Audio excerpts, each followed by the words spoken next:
আসসালামু আলাইকুম everyone, welcome back to my channel. টক ঝাল মিষ্টি তেঁতুলের আচারের একটি রেসিপি নিয়ে আজকে আপনাদের মাঝে হাজির হলাম। আশা করছি ভিডিওটা আপনাদের কাছে ভালো লাগবে। আর এই টক ঝাল মিষ্টি তেঁতুলের আচারটা কিন্তু অল্প কিছু উপকরণে আর খুব সহজেই তৈরি করে সারা বছর আপনারা ঘরে রেখে খেতে পারবেন, নষ্ট হবে না।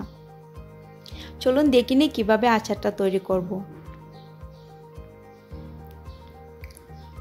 আমি এখানে হাফ কিলো তেঁতুল নিয়েছি, অর্থাৎ 500 গ্রাম তেঁতুল।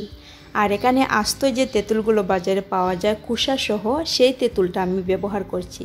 তবে আপনি যদি এই টাইপের তেঁতুলটা বাজারে না পান, তাহলে দেখতে পাবেন বাজারে কিন্তু প্রচুর তেঁতুল পাওয়া যায়, কুসা ছাড়াই কিন্তু আস্ত তেঁতুলগুলো পাওয়া যায়। সেই তেঁতুলটা দিয়ে আপনি এই আচারটি তৈরি করতে পারেন। এবার আমি কুসাটা আলাদা করে নিচ্ছি। হাত দিয়ে এভাবে প্রথমে গুঁড়াটা ভেঙে দিয়ে একটু বাকলটা সরিয়ে দিয়ে তারপরে হাত দিয়ে এভাবে টান দিলেই দেখবেন খুব সহজেই তেঁতুলটা আলাদা হয়ে যাচ্ছে কুসা থেকে। দেখতে পেরেছেন আশা করছি খুব সহজে আমি কিভাবে এই কাজটি করছি। আর ঠিক এইভাবে করে সবগুলো তেঁতুল থেকে আমি কুসাটা আলাদা করে নিচ্ছি।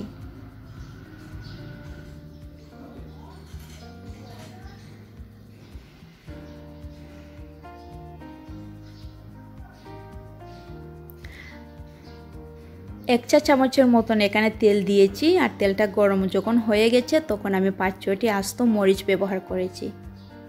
মরিচটা কিছুক্ষণ নাড়াচাড়া করে তারপরে হাফ চা চামচের মতন রসুন পেস্ট আমি দিয়ে দিয়েছি। রসুন আর মরিচটা একটু নাড়াচাড়া করে ভেজে নিচ্ছি।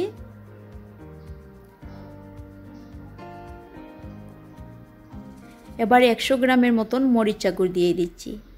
আমি 500 গ্রাম তেঁতুলের সাথে 100 গ্রাম মরিচা গুঁড়ো ব্যবহার করেছি।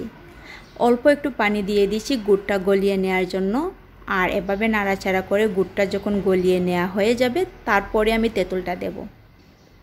কিছুক্ষণ নাড়াচাড়া করে তারপরে গুড়ের যে দানাটা থাকে সেটা ভালোভাবে মিশে যাবে, তখনই বুঝতে হবে আপনাদের তেঁতুলটা দেওয়ার সময় হয়ে গেছে।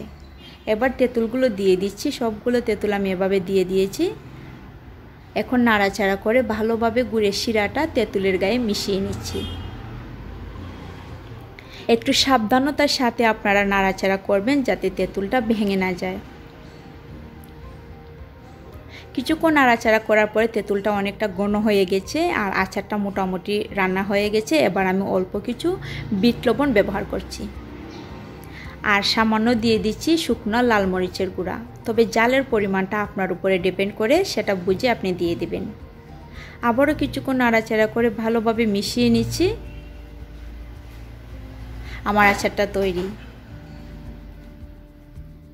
এবার আমি একটি পাত্রে এগুলো তুলে নিচ্ছি একটি একটি করে। আর নিচে যে জুল থাকবে সেটা আমি নেব না, এটা ফেলে দিচ্ছি।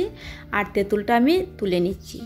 ঠান্ডা করে একটা কাচের বয়মে ভরে সারা বছর রেখে খেতে পারবেন, নষ্ট হবে না। আমার ভিডিওটি দেখার জন্য ধন্যবাদ। আর ভালো লাগলে লাইক করবেন। বিদায় নিচ্ছি। আল্লাহ হাফেজ।